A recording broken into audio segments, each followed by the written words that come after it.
Hey guys, welcome back to yet another interesting video of How Logical, and in this video I am going to show you how to enable or disable screen capture into your Microsoft Authenticator application. So without any further ado, let's dive right into this exciting video.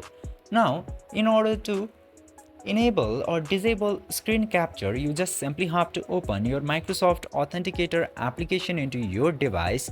Then after that, this home page will appear. Now into here, you just simply have to tap into this three dots in top right corner, and from there you will get the option of settings. Just simply tap into settings option, and now after coming into this page, you will get to see so many options, and inside the security option you will get to see this screen capture option directly. You just simply have to disable or enable the screen capture feature into your Microsoft Authenticator according to your preference.